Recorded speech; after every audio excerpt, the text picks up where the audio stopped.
Let's get to Arsenal. Their semi-final with Paris Saint-Germain.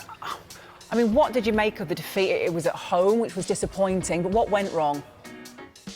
I just think the players were nervous. It was a big football match. You know, it's a semi-final of the Champions League. These players haven't been in a semi-final before. They're not seasoned pros in it. You know, it doesn't matter how much money you earn, you're going to get nervous. You know, people get nervous, and I just thought they were nervous, and I thought PSG come out, got that early goal, and they had them on the rack, and I just thought it was like Arsenal was sort of scared. Like, I just thought they thought, if we let in another goal here, we're out the cup tie already.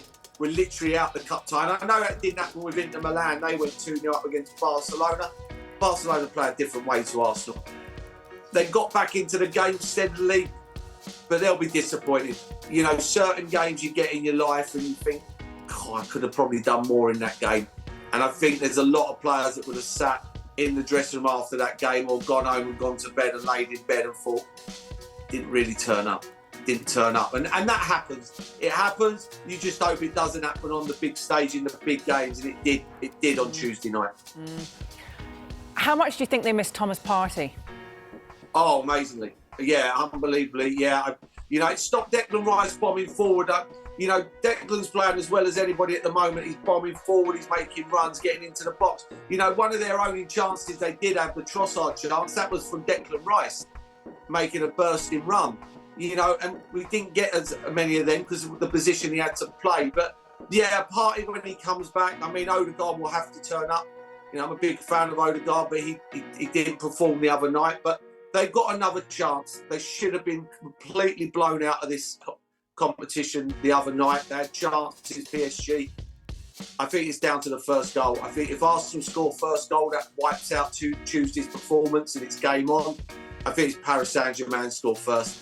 I can't see any way back. And I know people will say, well, Villa went 4-1 down, but Villa are at home. They had nothing to lose. They had a right go, scored 2 goals in 3 minutes, and they got back in the game. You know, and people will say, oh, Arsenal won at the Bernabeu. You know, Arsenal won on the last kick of the game. Martinelli's running away from the defender with a minute to go. If it's 1-1 in the Parc de France, they're not going to be playing gung-ho football, PSG. So, you know, there's a lot of things to look at. I think Arsenal are right up against it, but with Partey back, you never know. Let's talk about the atmosphere, because all week we've been building up to the game. We were hearing from Mikel Arteta, you know, calling for this special atmosphere. So, you know, bring your boots, bring your full kits, everyone. Wayne Rooney described it as an anti-climax. What did you make of it? Yeah, I mean, it was the first goal after 4 minutes. You know, you get there and there's signal London forever, the atmosphere is great, and then all of a sudden Paris Saint-Germain scoring it. And of course it deflates you, it deflated the players. You know, and it did the fans. You know, the fans would have been nervous. You know, they're turning up, it's a semi-final, you've got an unbelievable opportunity of winning the Champions League, they've never done. And I just think it caught up with everybody, and I think that goal in the first 4 minutes was critical, and I think the fans got as nervous as what the players did, and I think it was as simple as that. I mean, it was just one of them situations where that goal literally killed the game for me for the first 20 minutes, and Arsenal got nervous. They started playing around. They looked like the Harlem Globetrotters, PSG, and that was the way it was, and that's the way it sort of panned out. Arsenal had a couple of chances. I thought they'd done well to get back in the game. Didn't need half time. But they lose 1-0, and it could have probably been 3. And they're back in it again now. They've got a chance, but yeah, I don't give them too much of a chance, if I'm being honest. I mean, Arteta said himself that they're going to need something pretty special in Paris next week. What do they need? How do they try and hurt this team and turn it around? What chance do you give them? You said they're not much, but got to give them some hope. Oh, of course, they've got a chance. They're a good team, Arsenal. They don't become a bad team overnight. You know, I see PSG destroy Liverpool, but still lost the game. Still lost that game. People forget that, you know, for how well they played, Liverpool won that football match.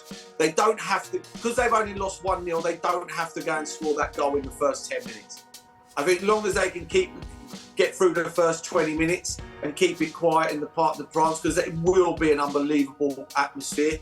And insteadly, they don't have to score straight away. And I think that's what they've got to do. They've got to be patient. play themselves in the game, make sure they stay in this game as long as they can. And then the last 25 minutes, have a right go and have a gung-ho go at them, open the game up and see what happens. Because don't worry, PSG, the longer this game goes on at 1-0, will get very nervous. You know, they got an unbelievable opportunity of winning the Champions League where, with the players they used to have and the talent, we never really thought they could win it. And now they will get nervous. So I think Arsenal have to stay in the game. I think the first 20 minutes again is very, very important. I think if Arsenal can get in at 0-0 first half, you never know.